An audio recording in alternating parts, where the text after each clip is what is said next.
I'm Katie Kempner, and welcome to Perspectives here at Advertising Week Europe.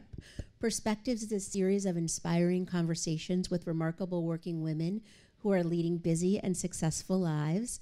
And right now, it's my pleasure to be speaking with Elaine Rodrigo of, and I'm going to say this wrong because I'm an American, Danone. Wrong. Very close. Close enough. What's the right way to say it? It's Danone. Okay. So close enough, right? Close Katie? enough. Yes. Well, thank you so much for joining us. No problem. Thanks for having me. Tell us what you do at this company that's easy to say and yet I can't say it. No. Yeah, so I'm the Chief Strategy and Insights Officer for Danone. So basically, I take care of the insights function.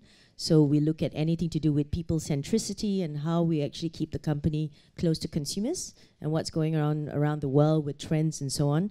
And at the same time, we also look at how we can best harness the power of data. You know, both kind of internal performance data, but also all that amazing digital data that exists at the moment and how we get insights from that. So one of the things, or the thing that is most interesting to me, is how women organize their lives, balance them, juggle them with their kids and their careers and their partners' careers. And I know you met your husband at university. Yes, I did. You both have big careers. He's a doctor. You have 2 children, and you've moved around quite a bit. Yes. Can we talk about that a little bit? Yeah, well, how long do we have? But yes, so I met my husband, Charles, actually when we were in Australia. So he had gone from Malaysia to Melbourne, and I had gone from Singapore, and we met, and he had just finished studying medicine, and I was just starting a marketing degree. Yeah, so we met there, but you know, and we were going out for a number of years, and then I decided that I wanted to have an international career, that I wanted to have a career in marketing, to travel to work for a global company, and so we moved back to Singapore, which is where I'm from originally, because you know lots of multinationals were based there, right? So that's how we started. He moved with me, and he found a job in a hospital as well in Singapore. That's where I really kind of started my career. After I finished, I should have said when I was in university, so I did a marketing degree, a basic degree, but then you see he hadn't finished his specialist training as well. So I think that's part of the theme that you'll see. It's kind of how you manage the two along the way. But I knew I always wanted to do a postgraduate degree, so we kind of worked it out where I was doing a PhD, so I did a doctorate, he was doing a specialist training, and we both finished at the same time, so that we both then moved to Singapore. So once again, both careers, and we moved to the next place. Where we got to Singapore is where I really kind of kicked off my career in research and insights. I worked for a couple of companies. It was very intense as we were both starting out. Along the way, we managed to find some time to get married as well. And then in 2002 came the time for a big, I guess, career step for me, which was a promotion to become a director in my second or third company, Reckitt Benckiser, and actually required a move to London, right? And at that stage, it was a big thing because we had to manage 2 careers. But I would say it's really about, you know, I think back to some of the things that have helped along the way. It's probably anticipation and a little bit of planning, and then trying to work out the best way to do it. So you manage both careers in a way, but sometimes you've got one pushing a little bit more than the other. You know, so we moved to London in 2003. And then while we were in London, it was amazing. At the beginning, it was just the 2 of us. You know, as I said, I kind of got what I always wanted because I'd set myself an objective early in life to become a director by the time I was 30. And basically that was it. So, you know, I'd made it, and then we decided maybe it's time to have a family. You know, so we had a baby, and then that's when everything kind of went a little crazy, as it usually does.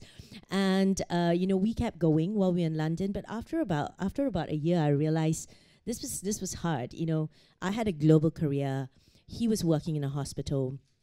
And coming from Asia, where, to be honest, we're used to raising, let's say, a family with more support, you know, we made a decision to actually move back to Singapore for 2 reasons. Family, but also his career, because moving to London was amazing for me, but for him it was an opportunity to get some training, learn something new, but actually it wasn't driving up. So we made a decision after 3 years where I said let's move back to Singapore. You know, we're going to have more balance. You talk about work-life balance, better quality of life, because I would have the domestic support that I needed. He would also have a chance to kind of get back into his career, and for me it was okay. So we stayed in Singapore for 10 years, and it was an important time because I think we also had another baby along the way. I changed companies. I mean, a lot happened, but really I think it's, you talk about women, it's the decisions you make at different stages in your life, and they're slightly different, you know, and you've got to do what's right, I think, for yourself, your family at that moment, and just, and then kind of take it from there. And I think also what you're saying, there's different times in anybody's life, but I think maybe especially a woman where you're leaning in to, you know, steal the phrase from Sheryl Sandberg, you're leaning in or you're leaning out, depending, and that's okay. Exactly. You're quite right about that. I think sometimes when you're a woman, and obviously if you're managing all these different things, and actually if you've been always driving your career, usually you tend to be a perfectionist and a high achiever. And there's this feeling that you have to drive at every single moment, but you don't. And I remember years ago, I was very fortunate in my previous job in Mondelez and in Kraft Foods to actually have a CEO who was a woman. And I remember there was once somebody asked her how she managed her work-life balance. And it was really good advice. She said, you know, people often think that work-life balance is this scale that has to be perfectly balanced at any point, at all points in time. But it isn't. And sometimes it's more towards work when things are happening, and sometimes it's more towards life when something is happening. But it's okay as long as over time it all balances out. So that's the advice I give myself sometimes when I'm having a bad day.